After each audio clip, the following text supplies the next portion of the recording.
Un saludo cordial a todas las personas que vayan a ver este video. Yo soy el estudiante de medicina Paulo Andrés Anguias de la Riva y vengo a hablar acerca de la anatomía normal de los músculos y fascias de los miembros superiores. Estas son las únicas dos imágenes estáticas que serán utilizadas a lo largo de toda la presentación, debido a que el resto de la presentación estará basada en disecciones en piezas cadavéricas reales. Esta imagen casi esquemática de los músculos de los miembros superiores que van a ser estudiados el día de hoy la usé para que se note claramente la división del miembro superior. Como podemos observar en la pieza cadavérica, las regiones del miembro superior que van a ser estudiadas son el hombro. Ahí tenemos una vista anterior de los músculos que contiene el hombro. Más distal al hombro se encuentra lo que vendría a ser el brazo, que es la siguiente pieza, que es la siguiente región que va a ser estudiada, y distal a esta, como una tercera región, se encuentra el antebrazo, con sus respectivos músculos y fascias, y por último, y más distal de las regiones que van a ser estudiadas el día de hoy en miembros superiores, se encuentra la mano, como se está mostrando en la pieza cadavérica. Y entrando en lo que es la anatomía del hombro, tenemos que este contiene 4 paredes. Una pared anterior, una pared posterior, una pared medial y una pared lateral. La pared anterior supone dos planos. Un plano superficial compuesto por el pectoral mayor, que es el músculo que está retirando en este momento en la pieza cadavérica, y el plano profundo, que está compuesto por el músculo pectoral menor y el músculo subclavio, que vamos a ver más adelante. El músculo pectoral mayor, el plano superficial, tiene su propia aponeurosis y contiene varios fascículos. El primer fascículo se inserta, como se está mostrando en la pieza cadavérica, en los 2/3 internos de la clavícula, y externamente se inserta en lo que es el labio anterior de la corredera del bicipital, es decir, inferior al troquín, y junto con los otros fascículos. Ahí se está apreciando otro fascículo que se inserta en lo que es el manubrio del esternón y en los 5 primeros cartílagos costales, y un fascículo inferior que se inserta, como se ve, en la vaina del recto del abdomen. Todos estos fascículos se insertan en el húmero, como se dijo anteriormente, en el labio anterior de la corredera bicipital, y la acción del pectoral, además de rotar hacia adelante lo que es el húmero, puede elevar el tórax y por ende el cuerpo entero. Ahora el pectoral menor, el cual está agarrando en este momento en la pieza cadavérica, se inserta mediante 3 fascículos, como se está viendo en las costillas tercera, cuarta y quinta, y superiormente se inserta mediante un tendón en la apófisis coracoides de la escápula. El pectoral menor y el músculo subclavio tienen su propia aponeurosis, que es la aponeurosis clavio-pectoro-axilar, que termina igual en la apófisis coracoides, en el ligamento suspensorio del axilo, ligamento de Gerde. Ahora se ha retirado el pectoral menor. Ambos pectorales están inervados por los nervios pectoral medial y lateral, y se está enseñando el músculo subclavio, que tiene una inserción medial en el primer cartílago costal y una inserción lateral en la cara inferior de la clavícula. Esta inserción en la cara inferior de la clavícula se realiza en el canal del subclavio, y la acción de este músculo es descender el muñón del hombro, al igual que el pectoral menor, o elevar la primera costilla, lo cual supondría que es un músculo inspirador. Está inervado también por lo que es el nervio del subclavio. Este es el músculo homoyoideo, que no tiene mucha importancia para el estudio del día de hoy, porque tiene una mayor acción sobre el hueso yoides, pero lo estoy mostrando por su inserción escapular. La siguiente pared a estudiar es la posterior, que está compuesta en 4 planos: el superficial, que tiene 2 músculos, el trapecio y el dorsal ancho. Se está manipulando el trapecio en este momento en la pieza cadavérica del video. El trapecio tiene varios fascículos de origen, como ser uno a la altura de la curva occipital superior, otro en el ligamento cervical posterior, otro en las apófisis espinosas de la séptima y de las 10 a 12 vértebras dorsales y en los ligamentos interespinosos de dichas vértebras. Converge en un tendón que se inserta en la apófisis espinosa del omóplato, como se observa en el video que está mostrando. Tiene 3 fascículos al llegar, uno superior, medio e inferior, y sus acciones son elevar el muñón del hombro, también lo desciende con sus diferentes fascículos, o lo puede retraer hacia atrás. Ahí se están mostrando los vasos. Sus vasos se originan del sus nervios se originan del 11º par craneal, y ahí se observa el músculo dorsal ancho. El músculo dorsal ancho está inferior al trapecio y, como se puede observar, se inserta en casi todas las vértebras lumbares y sacras, en las últimas dorsales, en las últimas 4 costillas. A veces presenta una inserción a la altura del omóplato y se inserta en el húmero, en el medio de la corredera bicipital. Ahí se puede observar cómo su aponeurosis, ya que tiene su aponeurosis al igual que el trapecio, converge y tiene que bordear al músculo redondo mayor para llegar a su punto de inserción. Como se ha visto, desciende y aduce lo que es el brazo, y también desciende el muñón del hombro, como se observa. El siguiente plano a estudiar es el plano retroescapular. Dicho plano contiene 4 músculos. El primero es el que está manipulando, se denomina redondo menor. Tiene una inserción en la cara posterior, en el borde axilar del omóplato, y en lo que es el húmero se inserta en el troquíter, en la cara posterior de este, inferior. Su acción es aductor y rotador hacia afuera del húmero. El siguiente músculo para estudiar es el infraespinoso, el cual está señalando en este momento, es de forma triangular, que tiene una inserción en las fascias que lo separan de los otros músculos a su alrededor, vale decir deltoides y los redondos, y su inserción a nivel del húmero viene por encima de la inserción del redondo menor.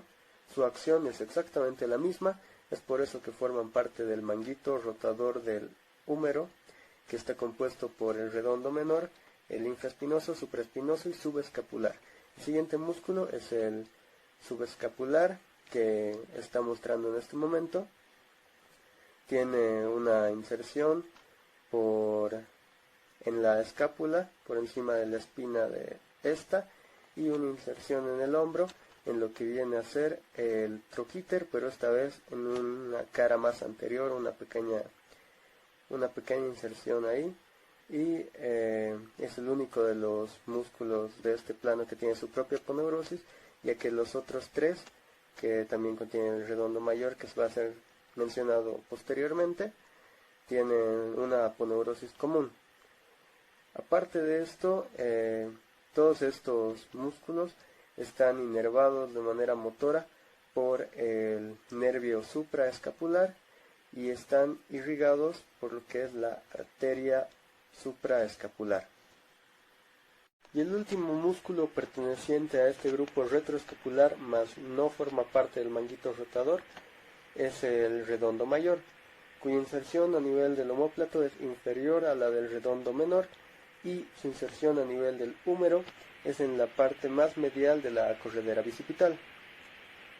Delimita también lo que es el cuello quirúrgico del húmero, y junto con el redondo menor forma el espacio homohumeral, el cual está dividido a su vez en dos por la cabeza larga del tríceps, la cual está sosteniendo en este mismo momento, y esta división da como resultado un espacio triangular más medial atravesado por esa arteria con su vena que se asoma, que es la arteria subescapular, y ese espacio cuadrado de Valpu que está atravesado por la arteria y vena circunfleja posterior y el nervio axilar. El siguiente plano de la pared posterior es el plano escapular como tal, que está compuesto por dos músculos: el angular, que es el que está manipulando en este momento, y el romboides. El músculo angular está insertado en el borde, en la esquina superior medial del omóplato, y medialmente se inserta en las primeras cuatro o cinco apófisis transversas cervicales. La acción de este es extender la cabeza de esta forma o descender el muñón del hombro. Está inervado por los nervios raquídeos tercer, cuarto y quinto. El siguiente músculo en ser estudiado es el músculo romboides. El músculo romboides, que en un momento va a ser mostrado, está insertado en todo lo que es el borde medial de la escápula, y medialmente por el ligamento cervical posterior. Está insertado también en la séptima apófisis espinosa del cervical y en las primeras cuatro dorsales. Su acción es retraer la escápula de esta forma, y al ser la porción inferior más voluminosa, debido a que está separada de la superior por la espina del omóplato, también desciende el muñón del hombro. Este músculo está inervado por lo que es el nervio escapular posterior, que es una rama del plexo braquial, como muchos de los anteriores mencionados. El siguiente plano a estudiar es el plano preescapular, conformado por este único músculo subescapular. Sus inserciones están a nivel del omóplato, donde se ve, y en el húmero, donde se indica también, en el troquín. La acción de este músculo es rotar el brazo hacia adelante, como se acaba de ver. Por esto es parte del manguito rotador del húmero. Y está inervado por el nervio subescapular y subescapular inferior. La siguiente pared del hombro a estudiar es la pared medial, que está conformada por este único músculo, el serrato mayor, serrato anterior o gran dentado. Está insertado en las 10 primeras costillas mediante 3 fascículos, como se aprecia en rojo, y como se apreciará en azul, está insertado en la escápula en el borde anterior y medial, en todo lo que es este borde. Su acción, como se verá, es llevar el hombro hacia adelante y hacia afuera. También puede elevarlo, y funciona también como un músculo inspirador al tomar el punto fijo en el omóplato. Está inervado por el nervio torácico largo y tiene su propia aponeurosis, al igual que el subescapular. Y como última pared del hombro tenemos a la pared externa, compuesta por un único músculo. Este músculo es el deltoides. El deltoides presenta inserciones en lo que es la cara inferior de la espina del omóplato, como se aprecia en rojo, en el extremo, en el tercio externo de la clavícula y en el acromion, y se inserta en el húmero en lo que es la B deltoidea, que está en azul. El deltoides está formado por 3 fascículos: uno anterior, que flexiona el brazo; uno posterior, que extiende el brazo; y uno lateral, que abduce el brazo. Está recubriendo la articulación escapulohumeral y está inervado por el nervio axilar. Antes de continuar, cabe mencionar que la región axilar presenta dos aponeurosis: una superficial que cubre desde el pectoral mayor hasta el dorsal ancho, y una profunda que cubre la base de la axila. Ya el brazo como tal presenta dos regiones, una anterior y una posterior. Están divididas por tabiques intermusculares interno y externo que derivan de la aponeurosis ya braquial. La parte anterior presenta una parte superficial y una profunda. La superficial está compuesta por el músculo bíceps braquial, que como su nombre indica, presenta dos inserciones proximales. La porción larga, que se inserta recorriendo la corredera bicipital en lo que es la parte superior de la cavidad glenoidea, y la porción corta, que se inserta en la apófisis coracoides en un tendón común con el músculo coracobraquial. Distalmente se inserta en la parte posterior de la tuberosidad bicipital en el radio, y presenta una extensión aponeurótica que se pierde en lo que es la aponeurosis de los músculos epitrocleares. Sus bordes presentan una relación externa con lo que es la vena cefálica e interna con la vena basílica. Posteriormente se relaciona con el nervio mediano y la arteria braquial. Se observa en pantalla el músculo coracobraquial, que está perforado, por eso se le denomina también músculo perforado casearius, por el nervio músculo cutáneo. Este nervio músculo cutáneo recorre posteriormente entre los dos músculos profundos de esta región anterior, que son el coracobraquial y el braquial anterior. Da inervación motora a los tres músculos de esta región anterior, y ahí se observa la inserción del músculo coracobraquial y la del músculo braquial anterior, que está casi en toda la parte inferior del húmero, y distalmente se inserta en una tuberosidad en el cúbito. Bíceps y braquial son flexores, el bíceps también es supinador, y el músculo coracobraquial aproxima y adelanta el brazo. Y en lo que es la región posterior del brazo se encuentra un solo músculo, el tríceps braquial, que como su nombre indica, tiene tres haces o tres cabezas de inserción proximal.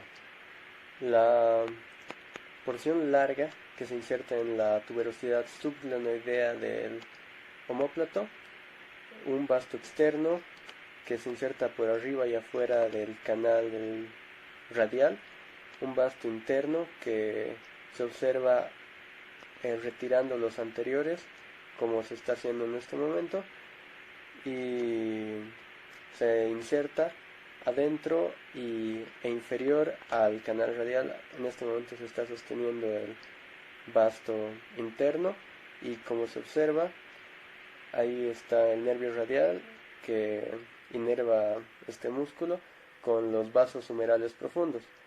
Su inserción distal se realiza mediante un tendón plano en el olecranon, y su función es extender el antebrazo.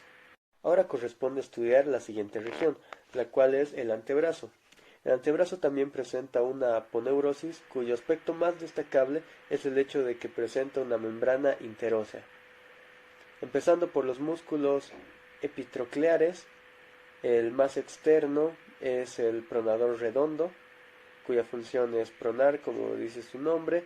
Se inserta proximalmente en la epitróclea y distal en la parte media exterior del radio.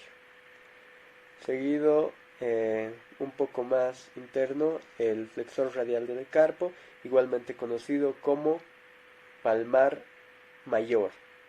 Se inserta también en la epitróclea y distalmente en la parte externa de lo que es el túnel carpiano.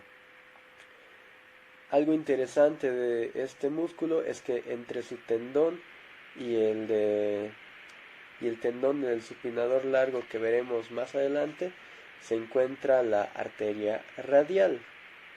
Esta arteria es por la cual a este canal entre estos dos tendones se lo denomina el canal del pulso, debido a que es un buen método para captar el pulso.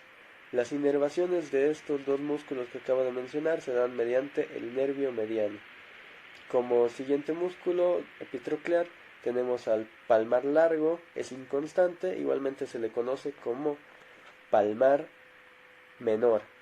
El palmar menor acaba al medio del túnel carpiano en forma de abanico en lo que sería la mano, Y como último músculo, que ya no está inervado por el nervio mediano, tenemos al cubital anterior. El cubital anterior está inervado por el nervio cubital, al cual cubre con su respectivo paquete neurovascular. Se inserta en la epitróclea y termina en el hueso pisiforme, dando origen a dos ligamentos, el ligamento pisi-unciforme y el pisi-metacarpiano. Como siguiente grupo tenemos al grupo del flexor superficial de los dedos. Es el músculo que está manipulando en este momento. Se aprecia, está inervado también por el nervio mediano. Se inserta inferior a la epitróclea y tiene dos cabezas, una cabeza radial también de 5 a 6 centímetros de distancia del tendón de la protuberancia bicipital, y distalmente se inserta en lo que son las segundas falanges, abriéndose, como voy a explicar posteriormente. La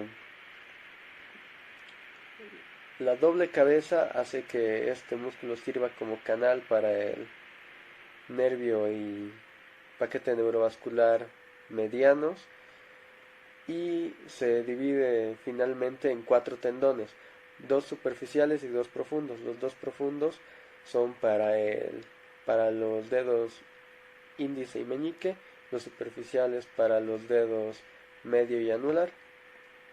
Posteriormente tenemos inferior a este músculo al flexor largo del pulgar, igualmente inervado por el nervio mediano y parte del interóseo, que tenemos al flexor largo del pulgar, y en este mismo plano al flexor común profundo de los dedos, que igual está inervado por el nervio mediano, más también por el nervio cubital. Este flexor común profundo igual se divide en 4 fascículos finales y perfora finalmente al superficial, como se verá más adelante en una explicación. También tenemos en el plano más profundo al pronador cuadrado, cuya acción es pronar. Las de los anteriores dedos era flexionar, como su nombre indicaba. Tenemos en los músculos epicondíleos laterales a este largo, denominado músculo brachioradial supinador largo, y es el más largo y más externo de estos músculos. Se inserta en el epicóndilo lateral y en el apófisis estiloides del radio. Medial a este tenemos a los músculos extensores radiales largo y corto del carpo, que son conocidos igual como primer y segundo radial. El primer radial se inserta distalmente en el segundo metacarpiano y el segundo radial en el tercer metacarpiano. Inferior a estos músculos tenemos el músculo denominado supinador o supinador corto, que está atravesado por el nervio radial. Cabe destacar que todos estos músculos están inervados por el nervio radial o la rama posterior del nervio radial, que es la que atraviesa por la mitad al músculo supinador corto. Las acciones de estos músculos son supinar o son abductores de la muñeca, además de extensores. Como primer grupo posterior de los músculos del antebrazo tenemos a los epicondíleos como tales, debido a que los anteriores estaban escalonados uno bajo otro. El primer músculo epicondíleo más medial es el extensor cubital del carpo, cubital posterior. Se inserta en el epicóndilo y distalmente discurre debajo del retináculo extensor, como todos los músculos que vamos a ver en este momento, o casi todos, y discurre entre la cabeza y la apófisis estiloides del cúbito para llegar al quinto metacarpiano. Seguido de este tenemos el extensor del meñique, que como su nombre indica es extensor.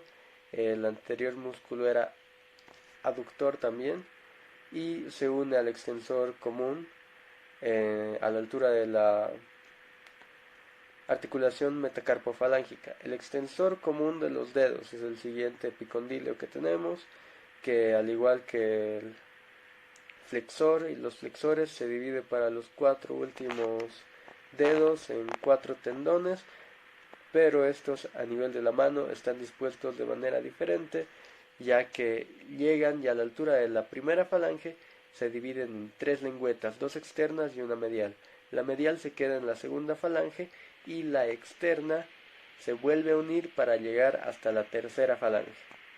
Y por último, el músculo ancóneo, que es un extensor del codo, se inserta en el epicóndilo y atraviesa hacia el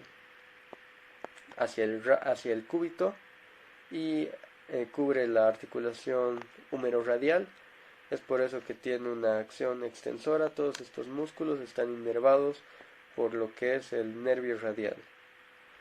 Seguido de esto tenemos al siguiente grupo, más profundo, comenzando por el abductor largo del pulgar. Este nace tanto en cúbito como en membrana interósea y en radio, y se inserta distalmente en el primer metacarpiano en la parte inferior. Inferior a este músculo tenemos al extensor corto del pulgar. El primero era el abductor largo, este es el extensor corto. El extensor corto en todo su trayecto está inferior, muy estrechamente unido al abductor largo, más al final llega hasta la primera falange, a la parte inferior de esta. Y después de este tenemos ya solamente sobre el cúbito al músculo extensor largo del pulgar, el cual llegará hasta la segunda falange del pulgar.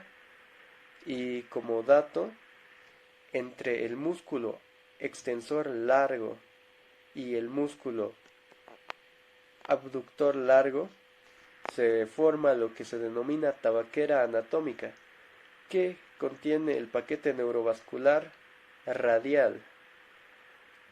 Esta tabaquera anatómica, además de dicho paquete neurovascular, contiene en su interior los tendones del músculo extensor corto del pulgar y de los dos radiales. El primer y el segundo radial discurren por lo que es el interior de esta tabaquera. Además de dicho músculo extensor largo del pulgar, que evidentemente lo que hacen todos estos músculos es extender el pulgar y el abductor abducirlo, tenemos al músculo extensor propio del índice. Este músculo extensor propio del índice tiene un origen inferior a lo que es el extensor largo del pulgar y un tanto interior a dicho músculo.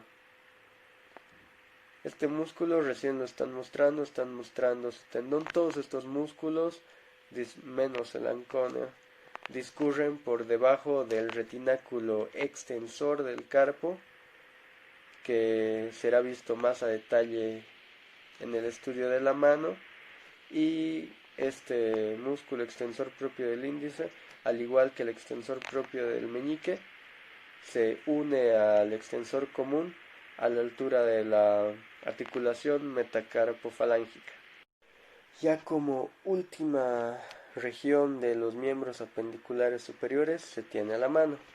Ahí se observa la región palmar, es decir, anterior de la mano, y está en ausencia de aponeurosis palmar superficial. Dicha aponeurosis tiene fascículos tanto longitudinales en forma de abanico, que son la continuación del palmar largo, como transversales, que recubren la eminencia tenar del pulgar, hipotenar del meñique, y la media en forma del retináculo flexor del carpo. El paquete neurovascular cubital atraviesa el canal de Wheaton. Dicho canal está delimitado por el hueso ganchoso y por el pisiforme. Y se observa también cómo el nervio mediano es el único que pasa por el túnel carpiano entre todos los tendones. Es por eso que cuando algún tendón se lesiona y se inflama, comprime el nervio mediano, dando como resultado lo que se denomina síndrome del túnel carpiano. También se puede observar en este corte los músculos lumbricales, que son los más anteriores de la mano, debido a que están por encima de la aponeurosis palmar profunda y se insertan de manera proximal en los tendones de los músculos flexores, tanto superficial como profundo, y de manera distal en la parte proximal de las primeras falanges. Están en número de 4 y su acción es flexionar la primera falange y extender las otras dos falanges. En el siguiente video se puede apreciar el quiasma tendinoso de Camperi, el cual consiste en las uniones entre los músculos flexores superficial y profundo, el superficial o perforado que se queda en la segunda falange y el profundo o perforante, que es el que se está tratando de separar ahora mismo, que llega hasta la tercera falange. Es por eso que el profundo puede flexionar hasta lo que es la tercera falange. En la eminencia tenar se tiene como el músculo más superficial al abductor corto del pulgar. Dicho músculo se inserta tanto en la aponeurosis palmar profunda como en la tuberosidad del hueso escafoides, y se inserta de manera distal en la parte externa del primer metacarpiano. Como segundo músculo de esta eminencia se tiene al flexor corto del pulgar en su cabeza superficial. La cabeza superficial del flexor corto del pulgar se inserta en el hueso trapezoide, en su tuberosidad, y la cabeza profunda se inserta en la superficial en el trapecio y la profunda en el trapezoide y en el hueso grande. El flexor corto está dividido en estos dos fascículos por el superficial. También se tiene al oponente del pulgar, que se inserta en el trapezoide y en el hueso grande, y de manera distal se inserta inferior al flexor corto en la parte anterior externa del metacarpiano primero. El músculo aductor del pulgar está también dividido en dos fascículos, un fascículo oblicuo que se inserta en los huesos trapezoide y grande, y un fascículo transversal que se inserta en los metacarpianos segundo y tercero. En la eminencia hipotenar no se encuentra el músculo cutáneo palmar por la ausencia de aponeurosis, pero sí se encuentra el aductor del dedo meñique. Es aductor del dedo meñique, como indica su nombre, y se inserta en el hueso pisiforme. El flexor del dedo meñique se inserta en el gancho del hueso ganchoso, en la apófisis fusiforme, y el oponente del meñique tiene la misma inserción que el flexor corto, y como sus nombres indican, realizan la acción que sus nombres indican. Los músculos interóseos palmares. Para entender estos músculos interóseos, tanto palmares como dorsales, se necesita entender que el eje de la mano es el dedo medio.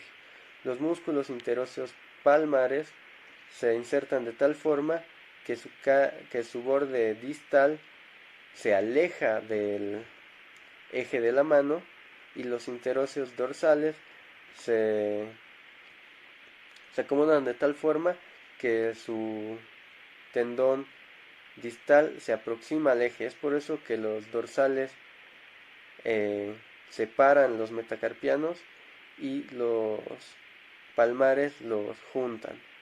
El primer palmar es inconstante. Estoy utilizando esta vista dorsal de la mano para explicar las correderas tendinosas. Son 6 y de externa a interna la primera contiene el abductor largo con el extensor corto del pulgar, la segunda los dos radiales, la tercera el extensor largo del pulgar, la cuarta los tendones extensores comunes, la quinta el extensor del meñique y la sexta el cubital posterior. Muchas gracias por haber visto el video y les recomiendo ver todos los videos que he ido utilizando si es que así lo desearan. Son una buena fuente bibliográfica, las disecciones son buenas y todas las referencias bibliográficas van a estar en la descripción del video.